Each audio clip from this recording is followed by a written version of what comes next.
ada yang namanya pacaran islami. Apa bedanya dengan pacaran yang tidak islami? Kalau pacaran islami dia curhatnya tentang agama. Kamu udah sholat belum? Oh iya lupa, ya udah sholat buruan biar doa kita diijabah, biar cepat halal. Sholat. Kamu tahajud gak sih kalau malam? Enggak, bantuin dong, aku pengen tahajud, pengen doain kamu gitu kan. Ya udah aku bantuin, mau bangun jam berapa? Jam 3. Ya udah ntar aku bangunin ya jam 3 ya. Ya, si cowoknya nungguin sampai jam 3. Dia nggak biasa tahajud kan? Daripada dia tidur bablas, mending dia nungguin aja udah. Bola nggak ada, kalau ada bola masih mending bisa nonton. Bola nggak ada, berita udah garing. Apalagi film-film udah tinggal horor. Dia nunggu jam 3 nih, udah habis kacang, kopi entah udah berapa galon ya. Pas jam 3 udah ngantuk banget, yang bangun tahajud gitu ya. Oh ya makasih ya kamu baik banget sih, udah aku wudhu dulu ya. Iya, udah gitu dia yang ceweknya tahajud, cowoknya hilang. Tepar aja, tiba-tiba dia tibra bangun-bangun zuhur. Ini artinya pacaran islami, nggak ada, itu modus. Itu modus. Jadi kayak berawal dari yang kayak gitu-gitu, seolah-olah curhat, seolah-olah ngasih nasihat, seolah-olah kita kayak pengen bantu. Tapi itu semuanya wasawisus syaitan alladzi waswisu fi sudurin nas. Disebut oleh ulama dengan istilah talbisul iblis, tipu daya muslihatnya iblis. Berawal dari masalah-masalah sepele, moral. Dari moral nanti masuknya kepada maksiat, dari maksiat masuknya kepada syirik. Itu pernah terjadi, pernah di zaman umatnya Nabi Musa, Bani Israel. Ada 3 orang anak muda mau berangkat berperang karena di negeri mereka ada wajib militer. Jadi kalau udah usia anak muda mereka wajib untuk ikut Akmil, Akademi Militer atau Wamil, wajib militer. Ketika mereka mau berangkat untuk Akademi Militer, mereka bingung nitipin adik mereka yang perempuan ke siapa. Soalnya mereka nggak punya keluarga dekat. Akhirnya setelah mereka berdiskusi, mereka pun menitipkan adik perempuan mereka kepada seorang abid. Arti abid itu ahli ibadah. Seorang laki-laki yang udah beribadah 100 tahun. 100 tahun beribadah, nggak pernah tinggal. Zikir sepanjang hari. Dia suka beribadah sendiri di musolanya. Dititipin, kenapa? Karena dia yang paling soleh di kampung itu. Mudah-mudahan adiknya dijaga dengan amanah. Dititipin. Awalnya abid ini nolak. Dia nggak berani dapat titipan perempuan di rumahnya. Tapi karena dipaksain terus, akhirnya dia terima. Ya udah deh kalau dipaksain, taruh aja. Ceweknya ditaruh di rumahnya. Abid ini, ahli ibadah ini beribadah di musolanya. Jadi agak kepisah. Dia punya musola sendiri. Mereka bertiga berangkat, wamil. Hari pertama aman, nggak saling nyapa, nggak saling dekat, nggak saling kenal, nggak saling ketemu, sama-sama diam. Hari ketiga mulai datang setan. Setan datang pertama ke ceweknya dulu. Setan bilang gini, kamu kan sekarang lagi di rumahnya seorang ahli ibadah. Itu kesempatan apa? Kesempatan belajar. Coba kamu tanya-tanya, minta nasihat kepada beliau supaya kamu juga menjadi seorang perempuan yang ahli ibadah. Mumpung lagi serumah dengan ahli ibadah, sekalian belajar sambil nunggu kakak-kakaknya pulang. Oh benar juga ya. Setan membisiki dia di mana? Sudur, di dadanya. Bukan dalam wujud laki-laki, tapi dalam bisikan di dadanya. Tiba-tiba kebersit ide gitu.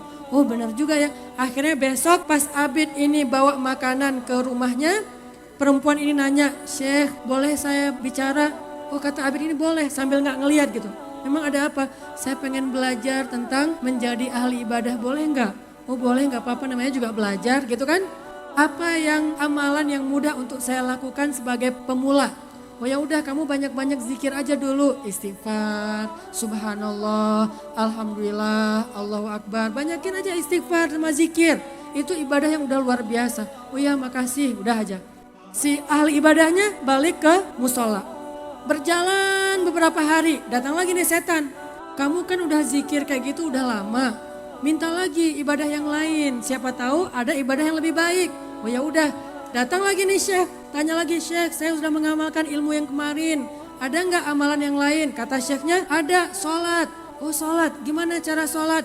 Diajarkan dengan cara berdiri, ruku, sujud. Ya udah, makasih, berangkat. Lama-lama datang lagi setan, masa sholatnya sendiri? Kan sholat berjamaah itu lebih utama daripada sholat sendiri. Nih pelajaran fikih buat kita. Kalau cewek-cewek lagi sholat di mall atau di musola umum, di rest area, di pom bensin, kalau kalian cuman sendiri, terus ada cowok juga sendiri, kalian tidak perlu sholat berjamaah.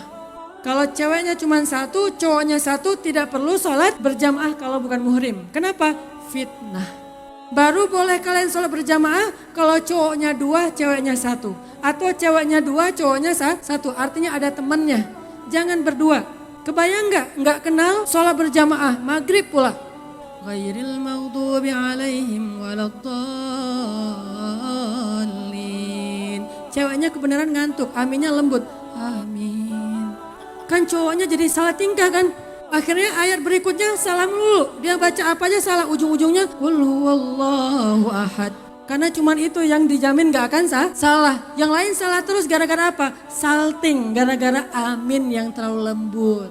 Tapi kalau ceweknya berdua, aminnya amin kolosal. Aminnya orkestra, amin. Biasa kan? Coba kalau sendiri, amin.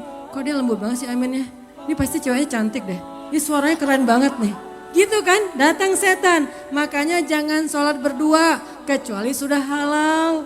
Makanya segera halalkan. Pasti beda lah tahajud sendiri sama berdua ya. Tahajud berdua ada yang ngaminin. Tahajud sendiri siapa yang ngaminin? Waladdallin. Udah aja garing, ya gak ada yang ngaminin. Bahkan kalau ada yang ngaminin lebih garing lagi, bahaya, langsung kabur. Tiba-tiba amin, kan ngeri ya. Kayak film jadinya kan. Akhirnya cewek ini sholat berjamaah sama ahli ibadah tadi, ulama tadi. Syekh, saya sholat kalau sendiri suka gak khusyuk, kata setan. Boleh gak saya ikut sholat berjamaah dengan Anda? Oh boleh sholat berjamaah, ya udah ayo. Sholat aja berdua di satu musola. Habis sholat datang lagi setan. Masa cuman sholat doang? Udah aja belajar Quran kepada dia. Dulu bacanya Taurat, sekalian belajar tahsin. Syekh, saya udah zikir, udah sholat, boleh nggak belajar tahsin? Kata syekhnya, boleh, udah sini, duduk aja berdua. Tapi pintunya dibuka ya, biar nggak jadi fitnah. Boleh, buka aja pintunya. Yang satu depan pintu, yang satu di dalam. Jadi satu di luar, satu di dalam. Belajar tahsin. Tahsin apa? Tahsin Taurat. Kalau sekarang tahsin Quran. Kalau dulu tahsin Taurat, belajar. Lama-lama datang lagi setan kepada mereka berdua. Kalau kalian belajarnya satu di depan pintu, satu di dalam, apa kata orang yang lewat? Mereka malah curiga, aneh. Mending masuk aja ke dalam biar nggak ada yang curiga, aneh-aneh aja. Ya udah, akhirnya syekhnya bilang, kayaknya lebih nyaman di dalam ya daripada kayak gini. Nanti dilihat orang jadi apa kata orang? Ya syekh di dalam aja yuk. Akhirnya masuk ke dalam. Di dalam mulai datang setan lagi. Masa cuman belajar tahsin, curhat atuh. Ceweknya mulai curhat. Apa bedanya yang tadi dengan sekarang? Kalau tadi ngomongin ibadah, kalau sekarang curhat mulai bicara masalah personal, pribadi. Syekh, saya tuh sebetulnya ada masalah pribadi, boleh kan curhat? Oh boleh, kan udah akrab nih. Saya tuh ada calon pasangan saya, tapi kakak-kakak saya gak ada yang suka sama dia. Saya harus gimana ya? Syekhnya sok-sok bijak gitu kan? Ya sih, kamu sabar ya. Biasanya sih emang ada baiknya lah, mudah-mudahan dengan kamu bersabar, kamu makin tahu pasangan kamu itu baik atau enggak, segala macam. Kelihatan bijak, ceweknya makin respect. Wah ini kayaknya syekh ini bijak banget. Calon kalau jadi imam nih pasti bahagia banget nih istrinya. Mulai datang setan. Lama-lama mereka akrab, mulai bercanda. Yang tadinya ngomongnya serius, awalnya nggak saling menatap, sekarang menatap, kemudian serius, kemudian bercanda, akhirnya nyaman. Udah nyaman bercanda, akhirnya ujung-ujungnya mereka menjadi saling punya perasaan. Udah punya perasaan, mulai mengutarakan perasaannya. Saya tuh sebetulnya sejak pertama kamu datang itu udah ada rasa, cuman gak enak mau ngomong. Sama saya juga Syekh.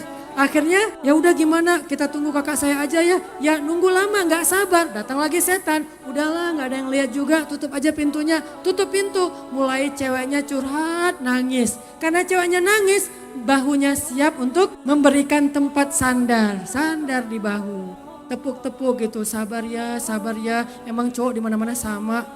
Padahal dia juga cowok. Udah lama kayak gitu makin akrab, ujung-ujungnya maaf, riwayatnya mengatakan mereka pun berzina. Dari berzina sekali, dua kali, tiga kali, akhirnya cewek ini hamil. Ketika tahu cewek ini muntah-muntah hamil, ahli ibadah tadi panik. Nih kalau kakaknya pulang tahu adiknya dihamili, saya mau gimana nih nasibnya? Akhirnya karena panik datang lagi setan. Mending lu hilangin aja jejaknya, dibunuh. Dibunuh dalam keadaan hamil, dikuburin. Udah dikuburin di dalam rumahnya, ditutup dengan karpet. Kemudian dia beribadah, astagfirullah ya Allah saya udah melakukan dosa besar segala macam. Datanglah kakak-kakaknya dari Wamil. pulang, di mana adik kami? Adik kalian sakit keras, saya udah berusaha mencari tabib tapi tidak tertolong sehingga dia meninggal dunia. Ini kuburannya. Saya tidak berani membawa dia ke tempat lain, saya kuburkan di dalam rumah saja.